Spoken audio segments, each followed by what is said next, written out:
We call it the RPM podcast now, Chris. Reviews, performance, and motorsports. Talking about driving cars here in the Motor City, performance, the evolution of between ICE and EVs. Never been a more interesting time. And then motorsports, your world with F1. This is 2014 all over again, isn't it? It is maybe even bigger than 2014 because Really? I'd say the aero rules in 2014 were still fairly similar to what we'd seen previously. There were changes, but they were along the same kind of concept lines of 2013 and 2012. Whereas the engine was a bigger step from 2013 or 14 than we've got now, but the aero rules are very different compared to last year. So I think when you combine it all, it's at least as big a step, if not bigger. And that is exciting. But then I still think on the engine side that there are enough similarities that we're going to see a step that is more reliable than we had in 2014 and less discrepancies in performance across all manufacturers than we had in 2014. So one of the things I wrote down, I was thinking about Mercedes when they figured it out in 2014 for everybody else. 2009, you go back to Braun, when they figured something else nobody else did. 2022, Red Bull figured out the packages. This first year feels like if you don't get it right out of the gate, you're on the back foot for more than just 1 year. Is that fair? It is. And I think that is fair to say, like you say, with all regulation changes, when it's a brand new aerodynamic concept, but also when it's a power unit change as well. There's a little bit more scope with the power units that if someone is clearly off the pace, a manufacturer might be given the opportunity to catch up, might be given a bit more freedom to develop than they normally would because of the way that the FIA freeze and homologate the power units at the start of each season. Aerodynamically, obviously, you can improve the car through the year as you wish when you learn from others and where you see development potential.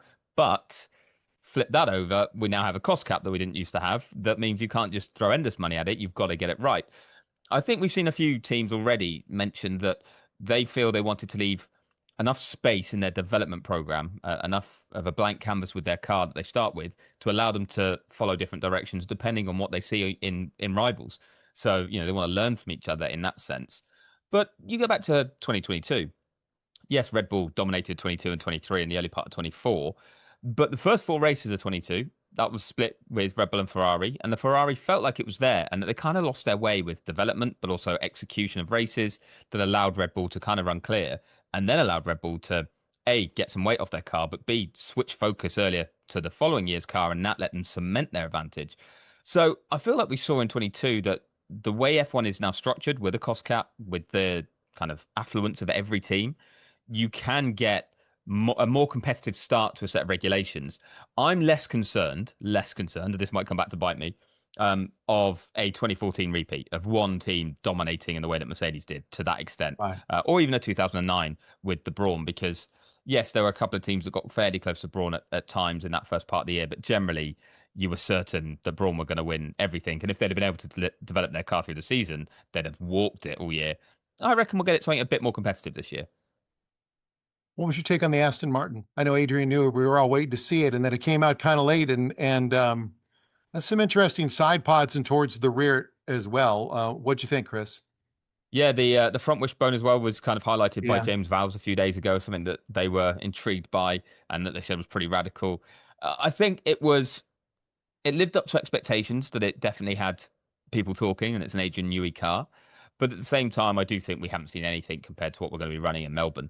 I'm actually really excited for heading to Bahrain and seeing A, the cars on track, but B, how much they evolve, even during those two tests, let alone compared to Barcelona. But Barcelona was so early. One of the reasons Aston Martin were late. They only got the car there on the Thursday night out of the 5 days that were available. And every team trying to get their cars ready for that point kind of had to make some compromises about what was going to run in Barcelona compared to what will run in Bahrain. And aerodynamically, that's quite often where you see the biggest changes, because you can just bolt on a new front wing, for example, or bolt on a new engine cover, and the car should react in a certain way. Mechanically is what you have to lock in a bit earlier. So we did see some of the mechanical layout ideas that I think will be followed through with the Aston Martin, but I think we've got a lot more evolution still to come. I'm just glad to see that there was something very different, because that's what we love from Adrian Newey. Was I drawing my own conclusions when I started wondering, wait a minute, that's some of the stuff we saw with Mercedes that didn't work for them? Were there similarities there? I mean, you've seen it a lot closer than I have. I'm just watching on social media and seeing photos. Well, admittedly, that's as much as I've seen because of the way that Okay. we were not allowed to head to Barcelona for the test, weren't allowed in at the track as media. It was a private shakedown, as they wanted to call it, which wasn't very private because they still did release video and photos and It's stuff. funny But how that changed quickly. There will be no video. And you're like, within 20 minutes, we saw all the cars. yeah, F1 Yeah. themselves were there capturing some bits. Teams had their own social teams there. It was mainly because the teams had organized it between themselves and were then trying to restrict media access. But F1 were like, well, we don't want to cause a test. We've got people paying to host testing in Bahrain, but at the same time, we don't want to have zero coverage of this because it's the whole new era and exciting, and there's going to be Right. some buzz around it. So it was quite a strange kind of back and forth about how much they wanted to open it up, but did get to see some fairly interesting bits, and then hear from other team members what they thought of what they saw. I didn't really draw conclusions in the sense of it being similar to the Mercedes. I think the zero side pod that Merc went with was vertical compared to the horizontal that Adrian's gone with, and the undercut he's got on that. But with a few yes towards the rear, trying to really slim the rear down and really tightly package it.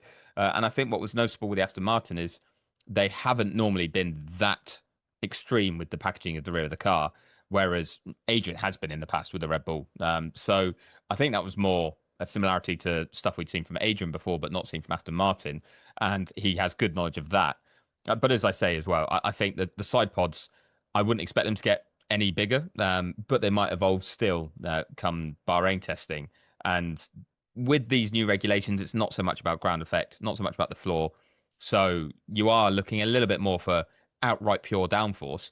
And in that sense, maybe the zero side pod concept would work better than it did when we had the porpoising issues of the ground effect cars from 2022, when it didn't work for Mercedes. But yeah, I'd still say it's a different kind of angle to that approach that Aston Martin have gone with.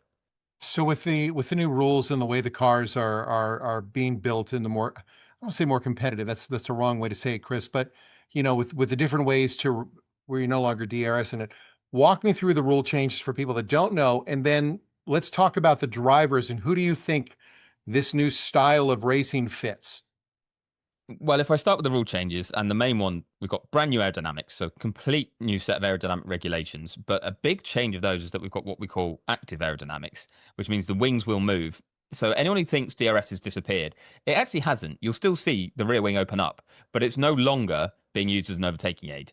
The rear wing will open up, but also the front wing flaps will drop flat as well. So the car goes into a very low downforce state on straights. So specific straights will be marked out by the FIA. It's nothing to do with overtaking. It's just about reducing drag so that you use less energy to push the car forward in a straight line and get higher top speeds. And the reason that we've had to do that is because this new powertrain is pretty much a 50-50 split now in terms of the power delivery between the internal combustion engine, but also the electrical energy coming from the hybrid system, where we've got rid of the MGUH, so the heat generating part of the energy recovery system, but kept the MGUK, which is the kinetic part, which is much more road relevant, generating or regenerating energy under braking, but also just when you're off throttle. And trying to harvest so much of that energy to then redeploy it from the battery is challenging. So the FIA and Formula One didn't want a lot of wasted energy trying to accelerate a car when it's in a high downforce setting, and that's why we have active aero. But that means you then need a new overtaking aid, ideally, because you don't have DRS anymore. You're making that something that happens every lap on a straight for everybody. And what they've done there is we've got a couple of new modes. One is overtake mode, and that is when you are still, just like DRS, within a second of the car in front, you get to use a button that will give you additional power above and beyond the limits that you normally get for a lap. But of course, you still got to regenerate that somewhere and be able to then redeploy it. But you also have boost mode, which is freely available. Now, this is confusing people, I think, and actually been oversold. In the past, drivers had a battery pack. They had power from that battery. They got to choose when they deployed it. We'd hear about deployment. You'd hear about trying to basically offset where a driver would be following another driver. That was the defensive move, right? You'd always hear a driver that using battery to defend DRS. That's what they used it for, right? Exactly, yeah, and you quite often hear where sometimes a driver would be told you can fully empty the pack because you're nearly at the end of the race or whatever, and you've got enough energy there to use that defensively. Similarly, someone trying to attack would want that additional boost as well to find a way past. Well, we've still got the same thing. It's just much more powerful now because there's so much more power coming from the hybrid system and the battery pack. So you have much more ability to create a speed differential using that.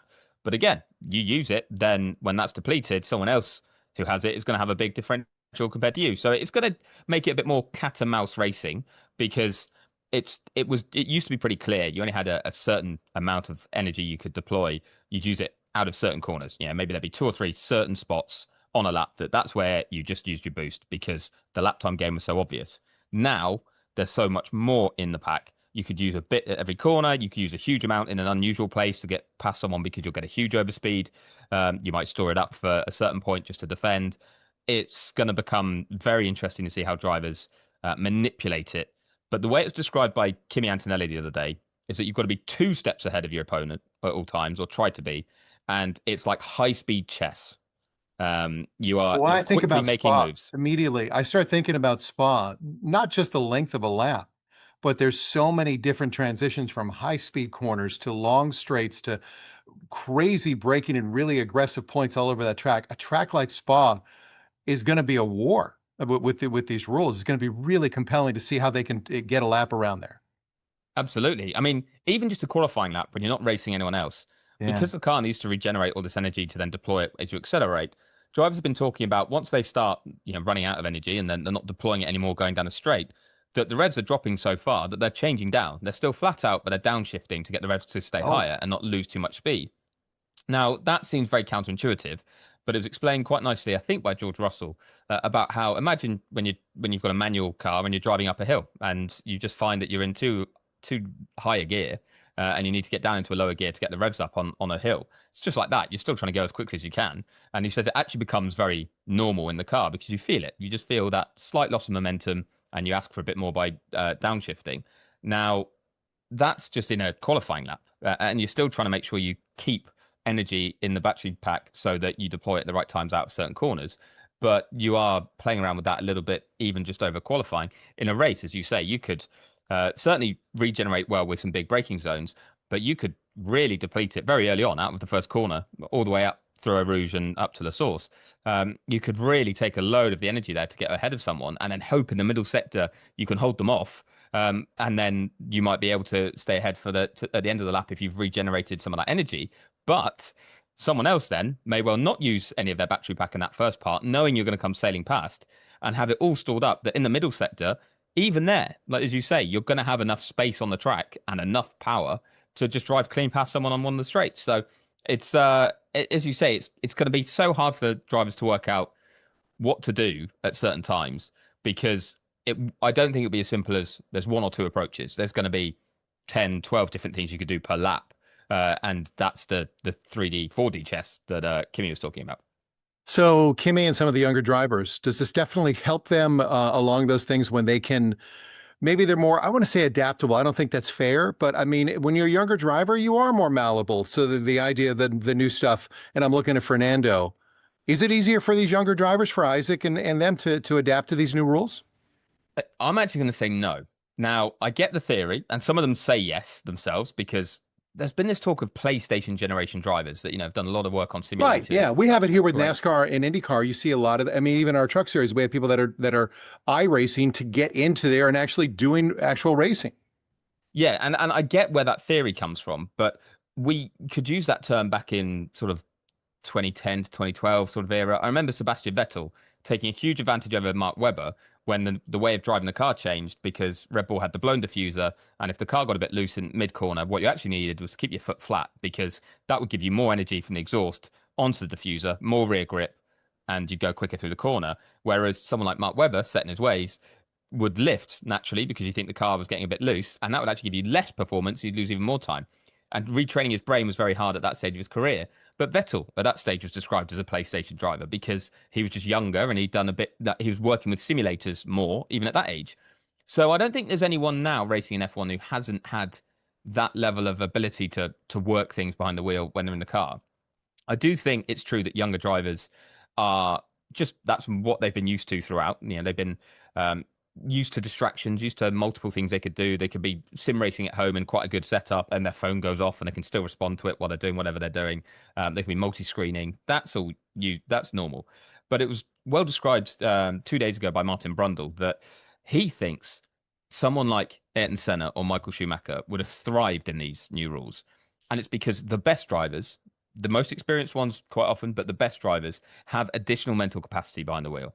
Certain things just come naturally to them, or a feeling that they don't have to think about too much. So when you're asking them to do more, they have the space to do that. Those that are basically not quite at that level, they might be a PlayStation generation driver, but they're already using their full mental capacity to drive the car quickly. Then you throw in a couple of other things they need to think about, and they can't outthink a rival in the same way, potentially. So I think it will balance out, actually. And I think what's good is that the regulations in terms of just the aerodynamics and the way you set the car up, far more flexible, far more open to tailor the car a bit more to a driving style than in the previous generation with ground effect. That was very much one setup approach, one driving style really worked with those cars. They're very stiff, very low, and you couldn't really play around with certain things that you now can a bit more like 2021 and before. And I think that will lend itself to that would be better, I think, for the more experienced drivers who know what they like. I've really become interested in Michael Schumacher, and it's hard to find books about Michael. There was one that, and I forget the man's name. He was the commentator before Crofty. He was doing and then he wrote a book about him, and it was in the early 2000s. It was right after he retired. Mm-hmm. What is his name? Anyway, it's a great read about Schumacher, and I have a new respect for Michael Schumacher, and I wish more people really took time to understand what an amazing driver he was. He was a very complex guy. Obviously, there was a lot, you either loved him or there were a lot of people hated him, but he was an amazing driver. And you're right. I hope that now we can step away and maybe Ferrari and everybody else will celebrate Schumacher and what an amazing driver he was. Was it James Allen, perhaps? That's it. That's the book. I couldn't get it on Amazon or any other bookstore here in the States. I had to order it from the UK and had it mailed here in Detroit. I couldn't get it here in the States.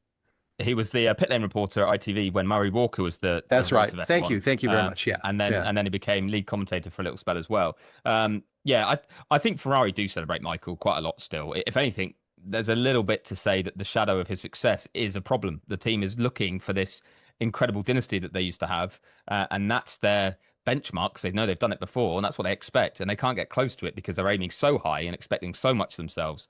They need to be a bit more humble and break it all down a bit more and rebuild. But I think under Fred Vasseur, they're in a better place for that. But he's definitely still completely revered within Maranello, and by a number of drivers as well who did compete against him, but also that have just grown up watching him.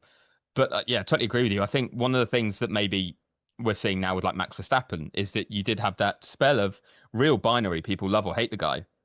And then when they don't quite have the same machinery, or you get a little bit further away from their dominance, like the year that Max had last year, I think the respect goes up where people do accept, okay, it's less boring for me now. I don't have to watch you winning all the time, but I can really appreciate what you did and how good you must have been to do that and how good you are with what you're doing right now. Michael was the same. After that run of success, he had 5 straight championships to take his tally up to 7 in the early 2000s. And it was huge dominance from Ferrari. It was very boring, but it was also very impressive when you then see how hard it is for anyone else to do. So, I think a lot of people will really appreciate what he was able to do. And certainly here in the UK, actually, it was a love-hate relationship because for a spell of it, he was fighting against Damon Hill, who was a bit of a national hero, as Graham Hill's son, who was able to win his first title in 96, but Michael beat him to the first 2 in 94 and 95.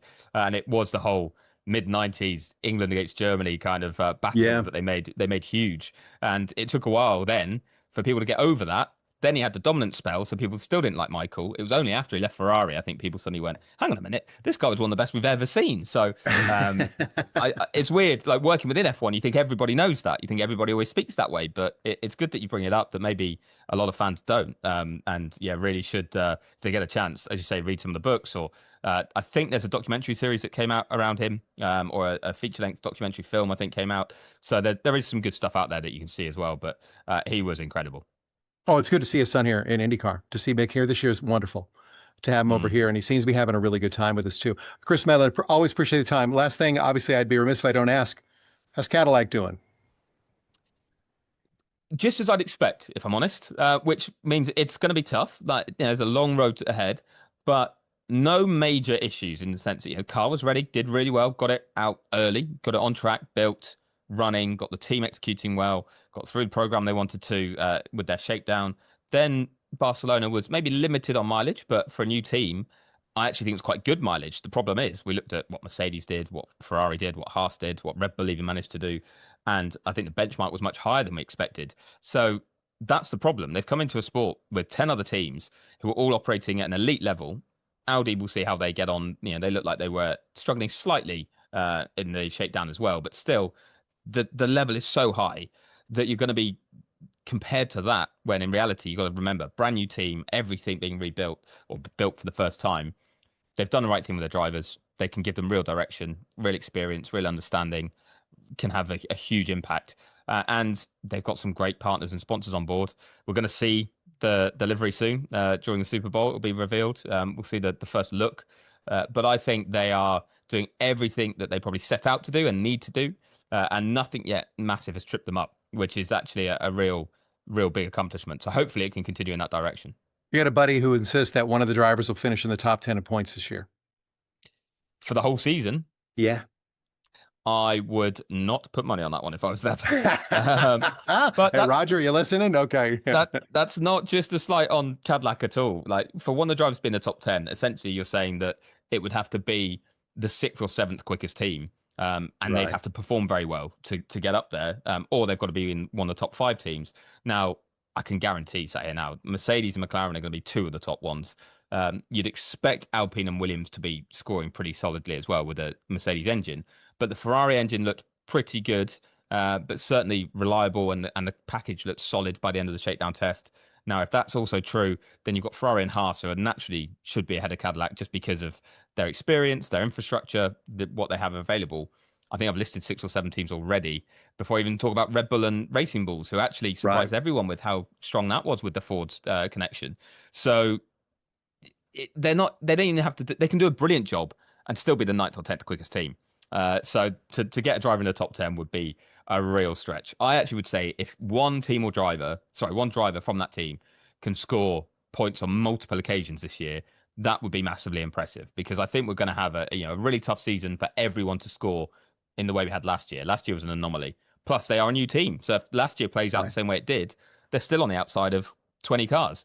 It's going to be tough in that sense, but hey, this is the first step on a big, big journey, and there's an exciting future ahead. F1TV, right? This year again? Yep. Okay. And we've got six of the finest races. Okay. And then Apple TV taking their role with this. I'm really not clear on what they're doing different. It just doesn't feel like I know they've got it, but I don't know what they're doing different, if anything. So I was lucky enough to head out to see an Apple event on Tuesday in LA. So I actually got back yesterday. I had a whole 25 hours in Los Angeles from the UK. Thank you for doing this, by the way. I know you've been all over God's green earth. I really appreciate it. Not at all that. I was actually more laughing at myself of what a stupid schedule that was. But it was really interesting just to hear a little bit. I got to speak to Apple about some of the F1 plans, but they're going to fully announce everything at the end of February. Now, in year one, I think they're going to go with a tried and trusted method that's very similar to ESPN, so that users and viewers in the US get a very known quantity of a product. What they're saying is the USP right now is it'll all be in one place. Like, it's on Apple TV. You get both F1 TV in there. So F1 TV will become part of Apple TV in terms of that's where you can watch it. But you get the full F1 TV Pro package as an Apple TV subscriber, and you don't have to pay anything extra. That means you're actually saving, I think it's $4 a month. So is that why I'm an Apple TV guy, and I'm on there, and all of a sudden it's popping up old races on F1 TV. All of a sudden I'm on my rowing machine working out in the basement, and I'm watching Brazil from 2023, and I'm going, are you just whispering in my ear there, Apple TV? Okay. So now this all makes sense. Okay. All right. Yeah. That bit they did announce at the time that they announced the deal, that F1 TV would become part of that. So if you're an F1 TV Pro subscriber or an F1 TV subscriber, you're getting a good deal. If you're already an Apple subscriber, you're saving a big chunk. But even if essentially you just have to change your subscription from being F1 TV to Apple TV, and then you get all of F1 TV Pro, so the full package, but you also get everything that Apple TV has to offer as well. So in that sense, I think that's quite good. But there will also be a separate broadcast of F1 always available on Apple TV. That is the bit that's yet to be announced, and I think that they'll confirm who's doing that. But I think it will be an outside supplier, so they're just going to be taking someone else's feed in the same way that ESPN did. But it means you always know if you want to watch F1, you go to Apple TV. So we may not get Crofty. We may not get Crofty in them. You may not, but you may. That's what I could say. I'm not trying to put. I'm just. Yeah, we'll find out more at the end of the month. But okay. Yes. All right. But then the point that I thought was fair from their perspective was when it was on ESPN. Sometimes it's on ESPN, sometimes on ABC, sometimes it's on ESPN2, sometimes it's ESPN3, sometimes it's just streaming.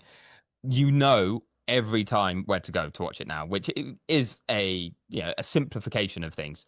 So that's one of their marketing ploys for this year is we're the home of it. You know where you're coming. Just open your Apple TV app, wherever you are, phone, laptop, whatever, and you can watch everything you want to watch. I did notice in the promo, this is how we're so nerdy about this, Chris, you know this, that we parsed the original promo apart and we saw them jumping around to different cars. We went, oh, we're finally going to get what everybody in the UK get with Sky, that we can go from car to car. And I'm hoping that's the reality. I hope they do that, because that's one of the things on F1 TV that I found myself doing a lot more than I thought. I would really get into finding a car that might be fifth or sixth, but in the middle of a DRS train or in the middle of a battle. And it changes how you digest the race. So that is something that was publicly said that I can say from 2 days ago, is that, and I'm not sure whether this is through their broadcast provider or through the F1 TV opportunities, because F1 TV also allowed you to ride on board, but they were saying that they're going to do it even team by team. So say you're a McLaren fan, you can go, right, I want the McLaren feed, and you'll get one that's the whole race picture, you'll get one that is Lando on board, one that's Oscar on board, and then one that's all the data. And it means that you've got basically a 4 split screen quad box, and it's going to give you, as a McLaren fan or whichever team you want to follow, their race, while still allowing you to see what's going on in the main race. So yeah, a lot more flexibility for fans in that sense to be able to jump around. As I say, I don't know if that's like a new addition that F1 TV are allowing them to do, and it's because that's come under their umbrella. But I think it's more actually on the main feed that they'll do. So I think it will be exciting. The bit that worries me, I will caveat all of this, I think if you're already an F1 fan and you've got Apple TV or you subscribe to it, great. It's going to give you just what you want. But for F1 to grow, I think, when people would go out for brunch on a Sunday morning after a fun Saturday night and they meet their friends and they go somewhere, ESPN's on so many screens in restaurants and bars and cafes. And quite often on a Sunday morning, there's a chance that an F1 race would be on that would just catch someone's eye, or they'd be like, oh, is that Formula One? Or, I sometimes watch that. I forgot that was on. But that's for the casual floating fan or someone who wasn't interested who then sees it.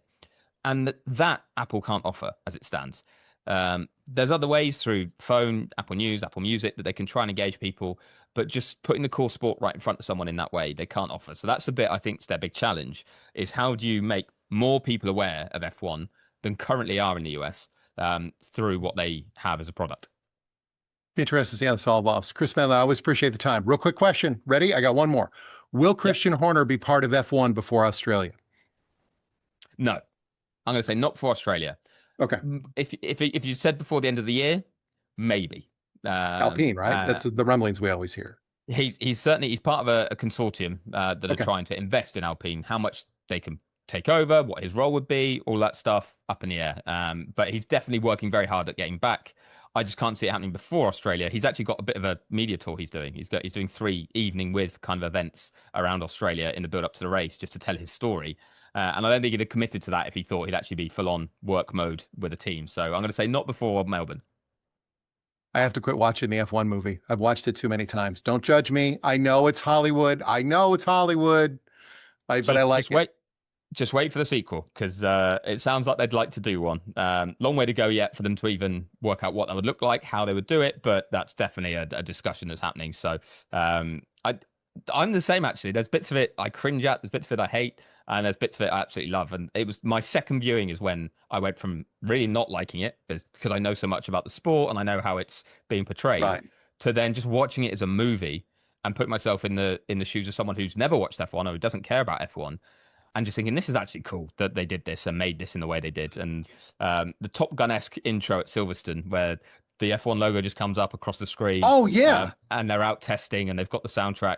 That's when I was like, okay, this is cool. So, yeah, it's a fun thing that they did. And I'm glad to hear that there's room for another one, because commercially it did very well. We got to get Will Buxton out of it. He's doing IndyCar now. Come on. He's done. We got to get you. I'll get you into the next one, Chris. I'll start lobbying for that. Okay. Yeah. Go and have a word with the guys at Apple. I mean, I helped them with the book, and I'm sure that completely qualifies me now to do that. But absolutely, no, we'll see. We'll see if All I right. can.